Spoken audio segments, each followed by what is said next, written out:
Magandang araw po mga kabaybal sa Pinilakang Lakbay. Napakaganda po ng panahon po ngayon. Sa palagay ko yung mga mansanas sa taniman po natin, kasarapan na po. Pwede na pong mga pangasin yun. Meron din kasi yung mga green apple, kapag medyo mura siya, sarap parang bayabas. Tara, samahan po ninyo ako. Mangharbat, mamitik at mandugas na po tayo. Libre naman po yun. Kuya, bakit ka nagpapakyut? Kasi man nagpapapangit ako, syempre cute ako, kaya todo ko na. Ihintayin ko lang pong matuyo yung mga marumi ko. Siyempre, kahit na mandudugas ako ng mga mansanas. Mga bata joke lang yung mga salitang mandugas, harbat at pitik. Mga libre yun. Kailangan naman mukha akong tao, diba? Ganda ng panahon, medyo maaraw. Naku, mukhang marami tao doon. Okay lang naman. Iba din, pumibelo, tumitingin-tingin din kung may mga hinog ng mga mansanas eh. Siyempre, bakit sila pupunta doon? Dahil may mansanas. Ano gagawin nila doon? Pero pang papakyut. Siyempre, sumisipat din ng mga mansanas yung may hinog na. Yan. Update ko po muna kayo magiging sa aking backyard. Yan. Kasasabsab ko lang ng pansit. Nag-crib ako eh. At sa binili ko pong barbecue, nakapag-iwan na po ako dito. May dumating po ng mga bisita. Yan, nilinis ko. Ganyan po ako maglinis. Paggamit parang bago pa rin. Siyempre, umalit kami, hindi na naranasan namin magganyan. Kahit may ihawan po, na sarili wala. Diskarte lang po ginagawa ng mga magulang ko. Katikot nga muna tayo. Bago tayo pumunta sa Mansanasan. May bago po akong tanim. Nabili ko po yung halaman na yun. Napakamura. €1.50 lang ang isa. Sale na po eh. So, sinave ko. Tingnan ko makakasurvive sa winter. Nilagay ko pang mulch, wood mulch sa ilalim sa ibabaw. Pag nasa malamig na bansa pag winter season, huwag po kayo masyado magtatanim sa mga plastic. Tapos, puro lupa lang. Pag winter, umaalsa po ang yelo, puputok po yan. Kaya nilagyan ko po ng wood chip sa ilalim, saka sa ibabaw. Maganda sa gilid din. Okay naman po ito. Ito, medyo nagiging green-green na. Kaya lang yung damo dahil sobrang init, hindi po masyadong lumalaki. Baka next year mag-guys po ko dito. Yung rhubarb ko, hindi masyadong lumaki kasi napakainit. Ayaw po niya masyadong init. Nagdagang lupa para next year mas mataba po ang tubo. Yung strawberry ko po, ayan. Nilantakan na ng squirrel. Nawa naman squirrel kasi malnourished eh. Tapos itong ano natin, si Charo. Yung sili, ang dami. Maani-ani pa po kanya paminsan-minsan. Yung si Charo, ayan. Dami. Yung French breakfast na radish. Mataas na rin po. At yung lettuce, ayan. Kaunti na lang. Medyo mainit po ang panahon ngayon eh. Tingnan natin itong mga raspberry. Ang dami pong bunga itong raspberry. Hindi ko pong manang galawin. Baka next year, alagyan ko po yun ng fertilizer. Tapos meron po ditong perennial na flowers. Kukulag ko po yung buto niyan. Mas pararamihin ko. Ay, meron din pala dito nakatago. Naka-spread siya pero nakatago. Ito, napakarami pong raspberry. Mula sa ibaba hanggang dito sa taas. Mga hilaw pa po yan. Siyempre ko, hindi pa red. Ibig sabihin, hilaw pa yan. Got you. Yan. Diba? Tapos yung mga may strawberry, hindi nakita ng ano. Nahiya naman yung squirrel. Sa aking rabbit. May rabbit din nga pala. Nahiya naman walang yain to. Tiniran ako. Maya naman sa may-ari. Mukhang hindi na siya umaani. Tira naman natin. Diba? Ito meron pang maliit. Dali. Ito. Mini strawberry po yan. Karami. Hindi ako na sa mga hayop. Dati itong gooseberry. Hindi pa masyadong kasi kalilipat ko lang po yung diwa. Ang bagong lipat po dito sa aking bagong pamamahay. Ayan, may bunga naman po yan. Yan, ganyan pong kasimple sa ngayon. At yung partition, maayos, stable. Tutuyin ko lang po yung damit. Pipili po kong sosyal na pagpunta ko sa Mansanasan. Pagtitinginan ako. Ganun dapat ang dating. Hindi yung pagtitingin dahil mukha ka mandurugas. At pagtingin dahil social, hello, yayamanin, ganun. Di ba? Unfortunately, hindi po tayo makakapagdala ng bagoong kasi sasama po sa mga kaibigan ko po ngayon. Magbabar daw po. Pero bago punta sa bar, pupunta po sa park. Yung maraming mansanas doon. So ito po yung technique ko para kasya sa bulsa ko. Basta malalamon. So, lagyan muna ako dito ng asin. Bakit ganito ng mga asin na to? Yan. Asin. May ano po to, chili powder. Yan. Para sa mga susunod na pagpunta ko. Ano itong asin na to? Natuyot na. Dali nga. Kasodo. Ito kasi asin na ginamit ko po nung nandugas ako ng last year. Wala lang ito asin. May yamanin kasing asin na yun. Ka-moisture yata. Yun. Okay. And then, lalagay po ako ng konting paminta. Opo, masarap po yan. Try nyo po itong ginagawa ko.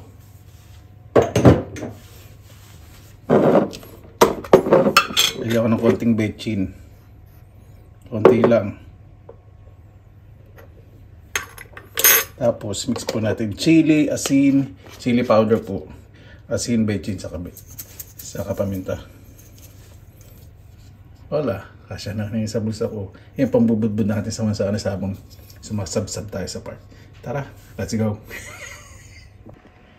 Siya nga pala, bago tayo kumain ng mansanas, kain po muna ako ng pasit at tinapay. Nag-crave po kahapon, nagluto ako.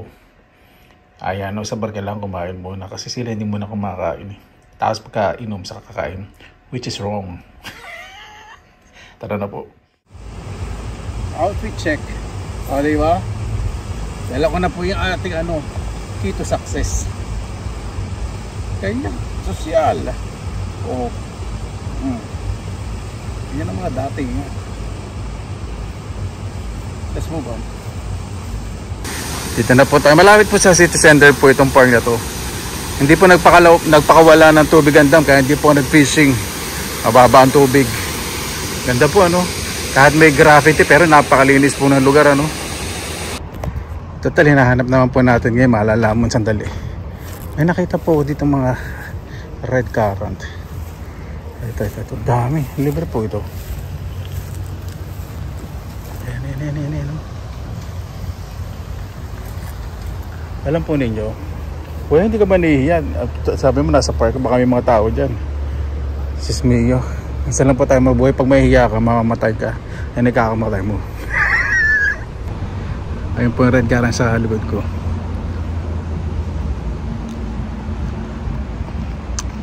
Sarap. Ayan po napakaganda, grabe. Napakalinis. Nakaka-relax po talaga. Minsan sarap po talagang lumabas ng bahay. May tatlong bibi akong nakita. Isang chismosa, super chismosa. Ang isa naman mega chismosa. Tatlo silang nasa barangay. Grabe. Sana madala ko dito yung mga kapatid ko, sa Pilipinas, sa mga pamangkin ko. Pero mangyari yun. Ang Panginoon po nandyan lagi. Basta maging mabuti po tayo lagi sa kapwa, lahat bibigyan po sa atin ng Panginoon ng maayos. Naniniwala po ako sa milagro ng Panginoon. Talagang dito nililinis po nila para yung mga tao marirelax. Napakaganda. Kapag wala akong nakitang mansanas, may adobo tayo mamaya. Grabe. Picture perfect kahit sa anong corner. Di ba po talaga nagagawa ng malinis na kapaligiran? Kahit sa paligid po natin, sa mga bahay po natin, bakuran, kapag ang komunidad po nag-aisa, napakaganda po. Imagine po puro basura po ito, di ba? O pagbalinis. Dati ko na po dinadaanan to. Doon walang madadaan na mansanas. Dito mayroon dalawang mansanas na puno na doon. Tingnan po natin. Malilit pa yung mga bunga ng mga suspects ko. Ito close up ko po.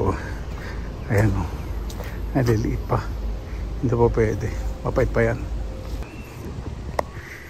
Yan. Yung mga tao dumarami na po. Hindi po ako mag-close up kasi ayaw po nilang ma-invade yung privacy nila. Siyempre nag-enjoy dito.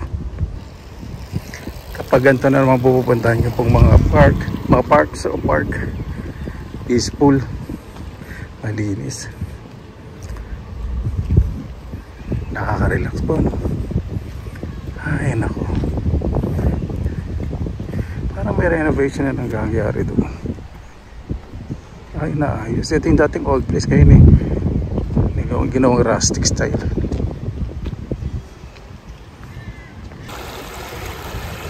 Ang sarap makinig sa agos ng tubig, tapos uupo kayo dyan, lalo na kasama nyo yung pamilya po ninyo, kwento kayo ng mga buhay nyo nung araw, buhay namin nung araw na puro pangarap po libre, kaya tuloy-tuloy yung mangarap.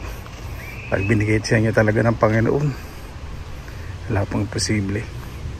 Kaya lagi po magpasalamat sa Panginoon at isuko po lahat sa Kanya. Grabe, medyo maraming tao po ngayon. Nakita ko na po itong masanas na blood apple. Pwede na po ito, kaya lang may tao pa po sa likod sa likod ko may mga malalaking mansanas. Pakita ko po, pwede na. Ayan po, nasa maliit na puno. Hindi pwede na po yung sa asin. Malutong na malutong po yan. Grabe pa sa ganda ng view. Grabe. Sino naman po hindi magiging masaya sa mga gantong nakikita?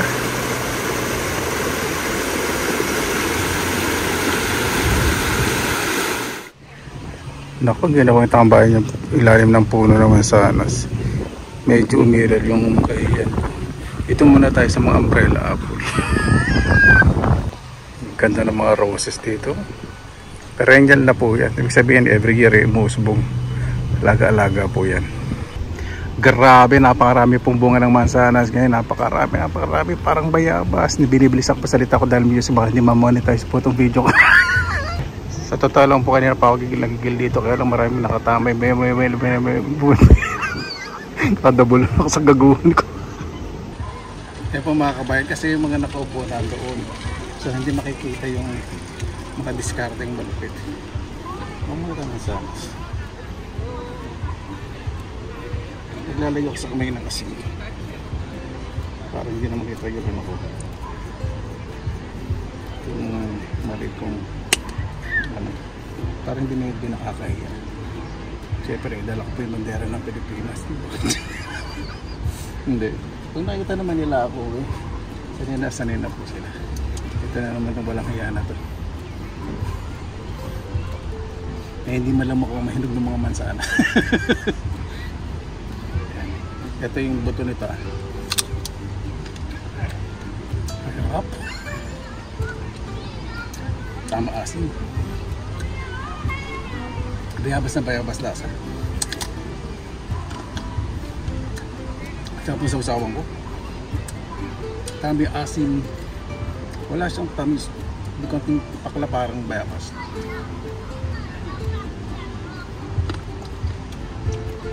Nalak ko yan gano'n. Nalila ka.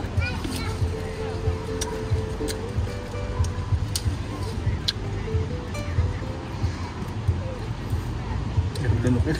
Nakula nga pala akong tubig. Ang gabi. Kailangan gano'n yung mabuti.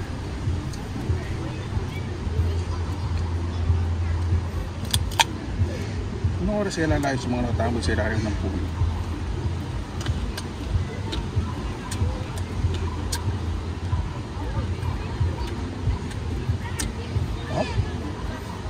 Mayabas po talaga lasa.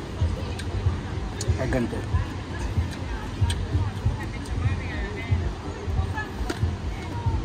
Ito na kayo na po. Hanap naman tayo sa ibang spot yung medyo tagong-tagong yung pagmumukha ko. Ayan, bibigyan ko po yung technique. Kung nasa ibang bansa kayo, maraming tao ganito. Pag may mga taong titingin sa inyo, titingnan nyo para ma-intimidate sila o mailang sila. Kasi yung pangharban nyo sa pangdarogas ninyo, di ba? Hindi nila mapapansin. Ngingiti lang sila. Pero pag taligon nila, kaya nang parating ng siting isa at walang yanap. Nasanas pala ang bibigasin. Tingnan po natin. Pili tayo ng malaki. Yung medyo pasibul ang kasarapan. Sa sobrang namin yan, pilihan natin yung medyo malaki.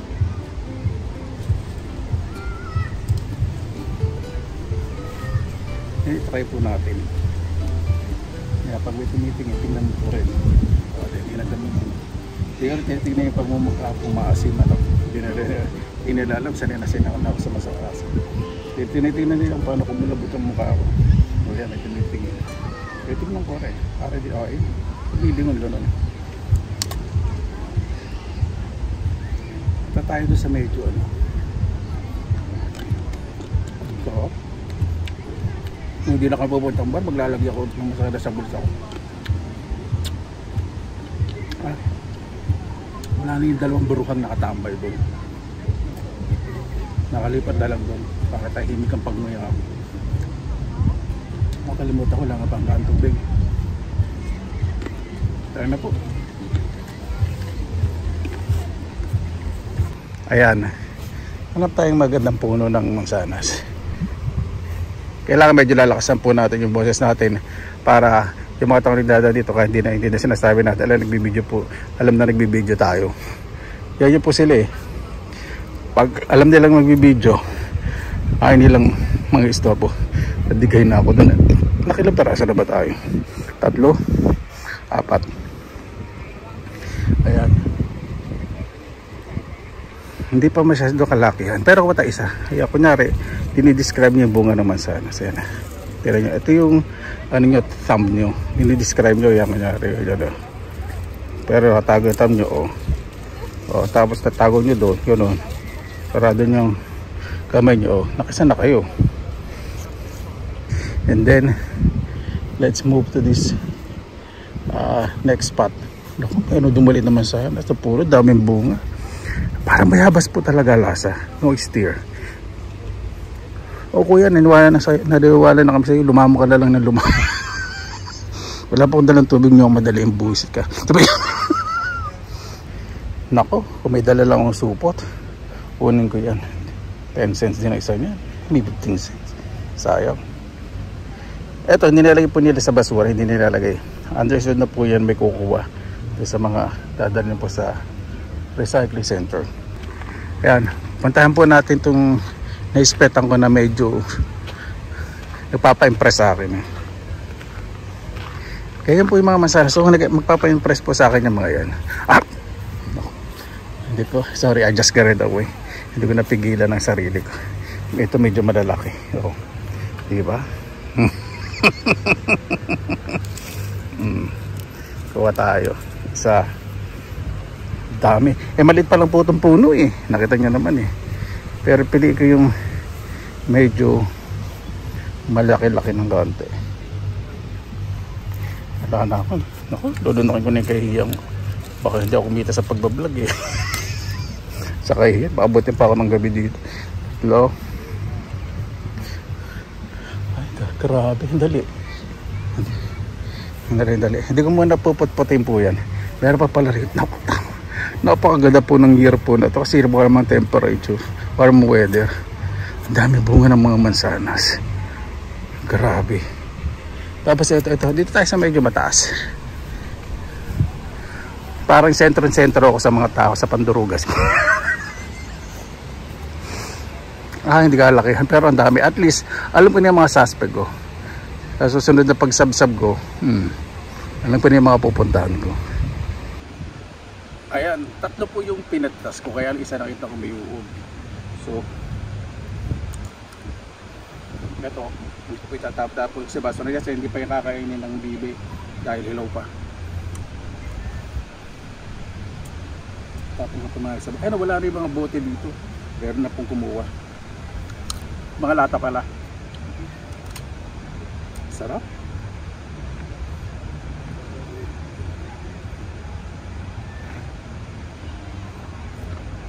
Paano pagkakatimpla ko?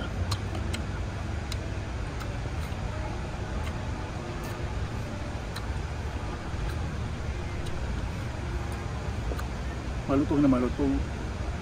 Ito may konti sipa na ng tamis.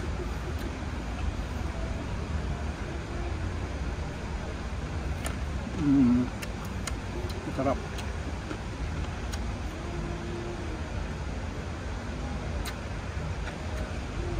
Ito last ko. Baka mamaya kung alburutot yan ko, tama naman yung ba? Silisipin ng mga kapwa. kaibigan ko eh. Ano ito si Benson? Daan daw muna tayong park, para sasabsaw lang namang hilaw naman sa anas.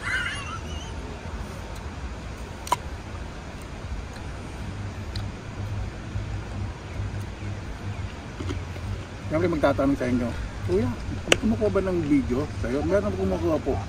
Kaya ang hinahayaan ko muna siya. Okay na.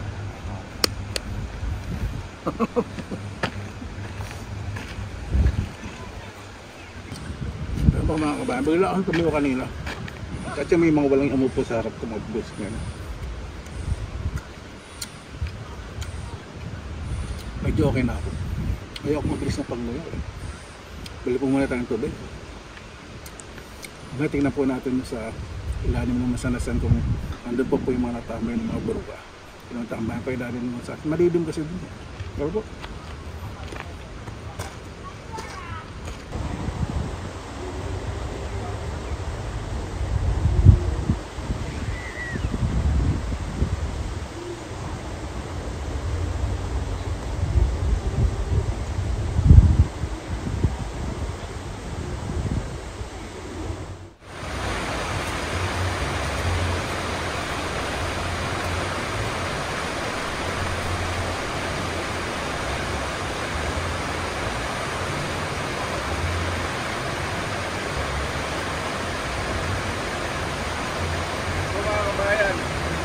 Nagugas po ako ng kamay para walang ebidensya. Alam po ninyo, basta malalamon at hindi naman pang ano ko. Ngayon may wild strawberry ko. Hindi ko na po baka sabihin squirrel, hayop na to. Tinira mo na sa amin, tinira mo na yung mga mansanas. Tira mo naman sa amin yung strawberry. Bubot po yung mansanas, tinitira mo na. Ang dami oh. Ayun, napakarami pong nakatambay sa ilalim ng mansanasan. Hindi na po ako dudugas. Pero kung na po ng video, titignan ko po kung gaano karami yung bunga ng mga mansanas doon. Tignan po natin. Yan, lapitan na po natin. Ayan. Ang dami pong bunga. Perfect na perfect po ito.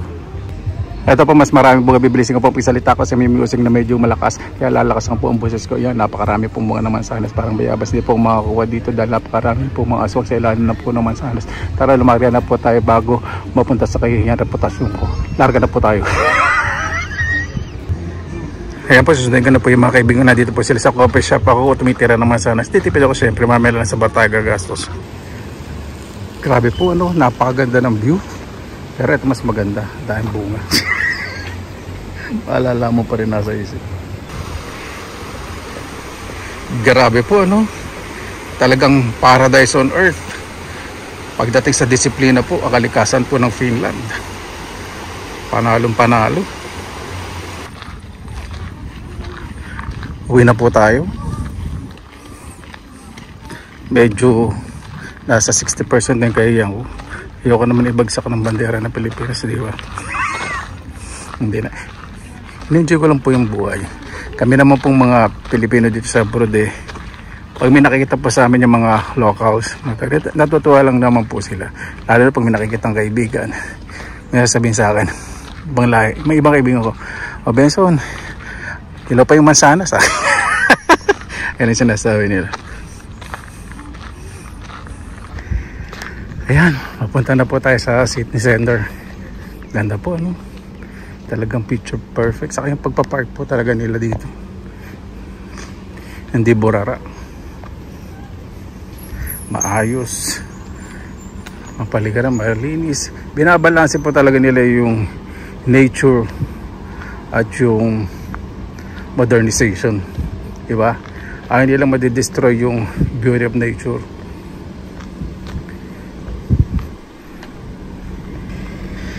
Saka may mga bahay po dito na hindi nila pwedeng i-destroy or i-renovate. Lalo na po pag century old na, kahit na kayo may-ari. Protected po yan ng city, tatanungin kayo. Saan po putol ng puno sa bakuran, ako? Hindi po basta-basta. Papaalam po sa city para hindi makakistorbo ng kapitbahay. At yung safety. At dyan po sa isang opisina po ng isang local government unit, nakikita nyo po yun, may mga puno din ng mansanas. Kabisado ko po dito yung taniman ng mansanas. Dito po sa medyo gilid ng city proper, marami pa pong mga old style na mga structures na protected po. Kahit na nire-renovate nila, hindi po pwedeng baguhin ang design. Ayan, dito na po tayo sa city proper, di ba? Napakalinis. Ito po yung lugar po namin dito sa Oulu, Finland. At doon po yung sa dulo yung medyo may mga modern structures. Pero mas gusto pong maglakad po dito. Mas nafe-feel ko po yung European vibe.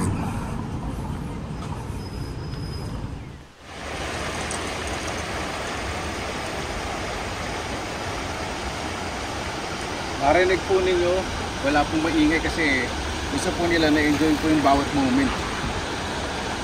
Alam po ninyo, pinangalagaan po talaga natin kalikasan. Maglinis lang po tayo sa bakuran po natin. Napakalaking pagbabago na po o may ambag po sa isang komunidad. Malay yung lugar po natin maging tourist spot, diba? Nasa disiplina po lang po talaga ng tao. Ang kagandahan po ng kalikasan. Paano po? Maraming salamat po sa inyong oras na ilan sa Pinilangan Lakbay. Basta lagi po tayong positive vibes, good vibes. God bless, ingat po lagi, yung itong araw. Laban lang!